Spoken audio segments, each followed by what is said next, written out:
Hi everyone, ngayong araw na tayo pag-usapan natin kung ilang litro o ilang limit lang ng tubig ang kailangan i-intake ng isang may problema sa kidney o dialysis o kaya ng isang kidney transplant. Gayon din ang mga pagkain na pwede at hindi pwede.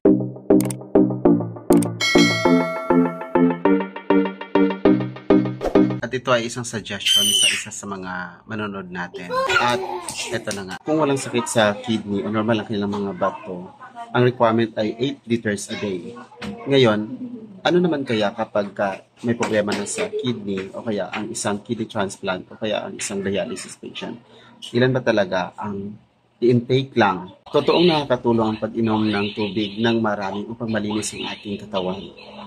Pero, sa may mga problema sa bato o kidney failure, ang dapat lang i-intake as per advice with the doctor ay 1 liter a day. Bakit nga ba nililimit ng mga doktor ang pag-inom ng tubig? Una, dahil sira na ang bato, hindi na ito makakapagawa pa ng urine o ihi. Kaya kailangan talagang i-limit. So, ang nangyayari, kapag inom ka na maraming tubig, mag-build up lang yan sa katawan mo at possible na magmamanas ka. Ngayon, kapag ikaw ay nagmamanas, anong nangyayari sa iyo? Mahihirapan kang huminga. Bakit? Kasi nga, yung tubig ay maaaring pumasok sa mga vessels mo. Kaya iba naman, nahihirapan huminga dahil nga yung baga ay pinapasok na rin ng tubig. Hindi lang baga ang maaaring malunod, kundi yung puso mo. Kaya kailangan talaga na i-limit talaga ang pag-intake ng tubig. Kapag umabot na sa puntong nalulunod na ang puso at ang baga, mas mahirap po yun. Kasi kailangan mo nang i-aspirate o yung pagtanggal ng tubig sa katawan mo, lalo na sa baga mo. Kasi nga, di ba, nalulunod na yung puso at baga mo. So, the only way is to aspirate. Pero, worst case, kapag hindi nga naagapan, maaaring mahirapan ka huminga, and then maaaring ma-emergency ka pa. So, you have to limit your intake talaga ng tubig. Nung ako ay nag-dialysis, though it's peritoneal dialysis, ang cycle ay 3 beses sa isang araw.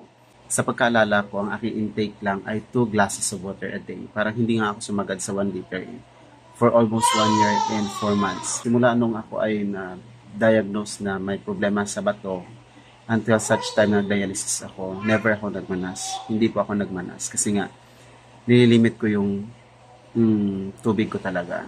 Kasi iniwasan ko, natatakot ako magmanas. Ang hirapang huminga, malunod ang puso at baga.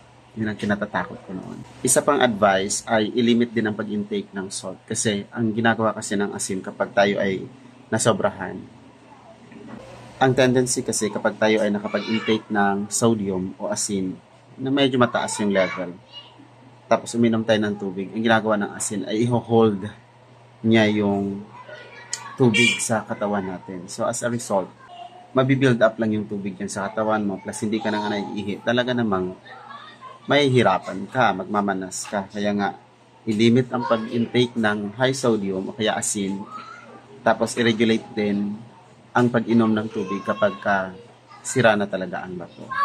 Ayun yung mabisang paraan.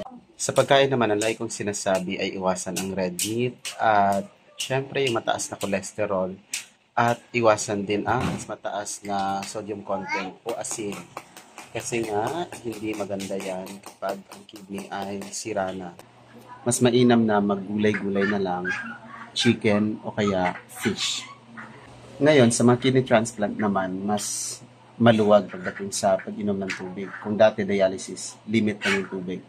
Kapag kidney transplant na, medyo maluwag na sa tubig. Sabi nga, the more you intake water, the better. At ang pag-inom ng maraming tubig ay nakatulong para lalong bumaba ang creatinine level sa dugo. Kagaya ngayon na medyo mainit ang panahon. So, sa akin, hindi sapat yung 4 liters a day lang. Though, sinadjust talaga ng doktor ko na 4 liters a day. Kasi nga daw, kapag nasobrahan daw sa pag-inom ng tubig, bumababa ang sodium. Pagdating naman sa pagkain, kung ano yung mga pagkain na pinagbabawal sa dialysis, ganun din. I-regulate din ang pagkain sa mga kidney transplant. At kung hindi talaga maiwasan, ay pwede naman yung ka-size lang ng posporo. Pero much better pa rin kung magpa-consult talaga sa dietitian para malaman mo kung ano talaga ang diet na perfect para sa'yo. Katunayan, meron akong video patungkol sa diet plan. Ilalagay ko na lang yung link below. At yun lang po. Maraming salamat. I hope na katutulong ito para sa inyo.